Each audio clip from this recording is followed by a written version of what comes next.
This video goes through the requirements needed to run Bellingcat's AutoArchiver on a Windows machine. Other operating systems should have similar, if not easier, instructions and that you can follow along. To install Python and pipenv, we simply need to search for Python online, go to the official website and download a version which is 3.8 or above. In this case, it's Python 3.10.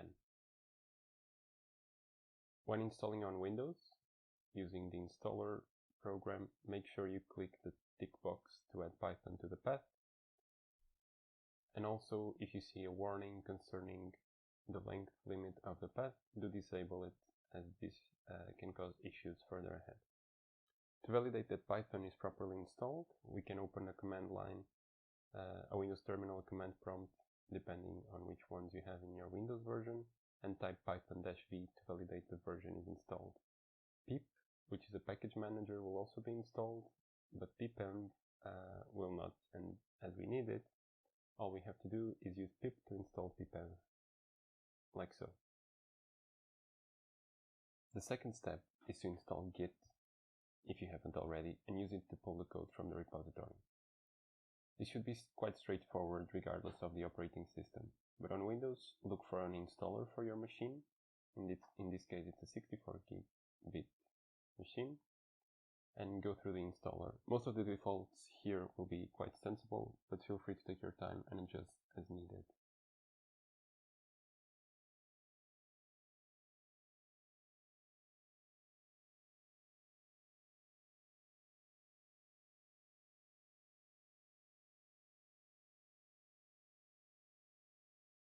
To validate our installation, we can open a terminal or a command prompt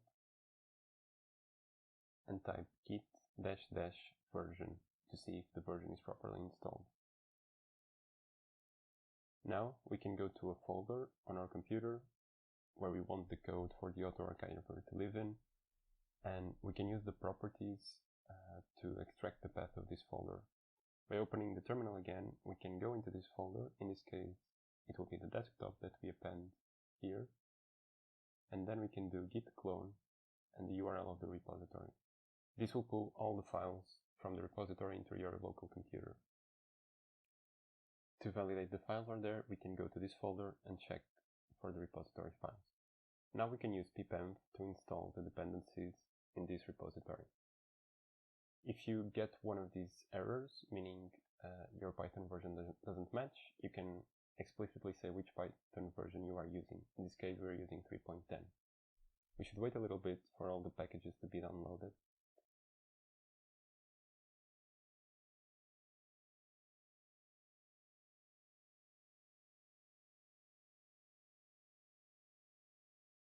All the packages were successfully installed. The next step is installing Geckodriver along with Firefox, but that should be easy to do on your own. To install Geckodriver, follow the link from the AutoArchiver repository into the Geckodriver's releases. Choose the one for your machine, which should be a zip file or a variation of that, and extract it into a folder. On Windows, copy this folder's path as we'll need it afterwards. Now go to your system and search for Advanced System Settings.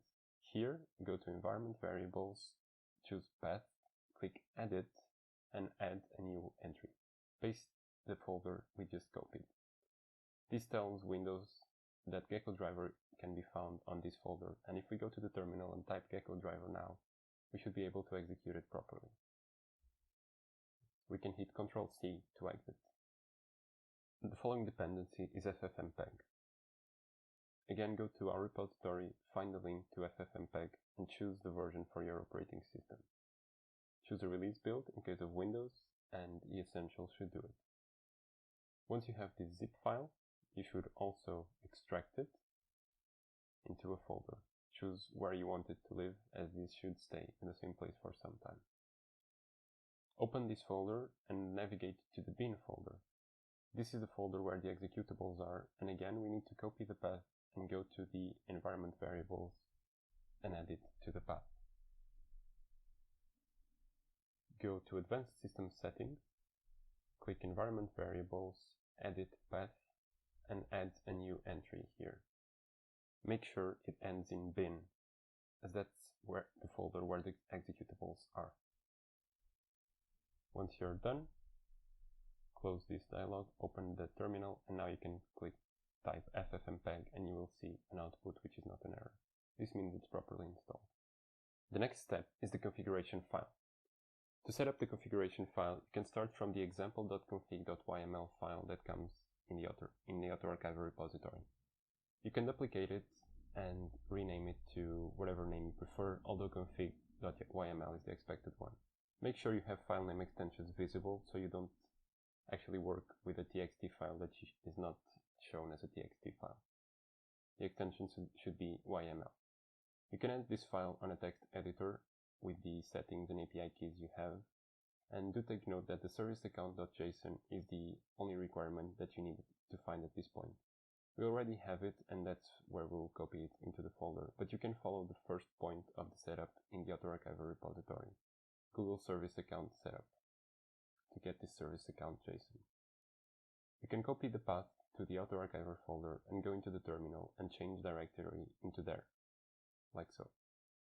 Once there, and having done previously pipenv install, we can now call pipenv run autoarchive and pass on some properties. First, the configuration file, which you could omit as it's the default.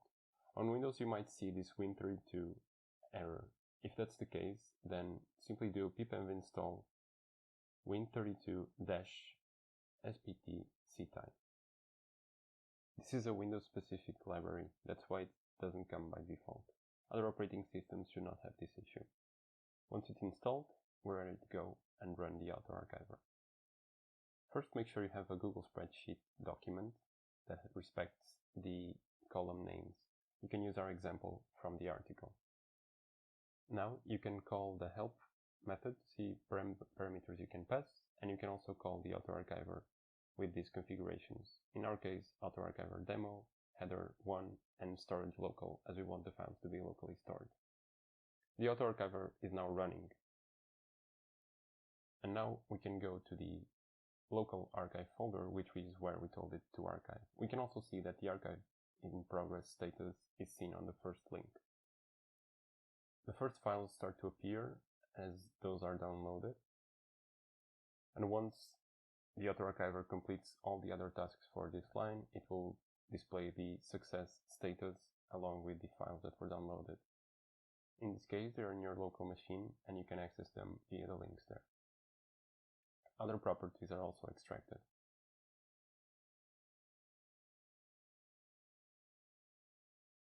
While the archiver continues to run, you can see the files are stored locally.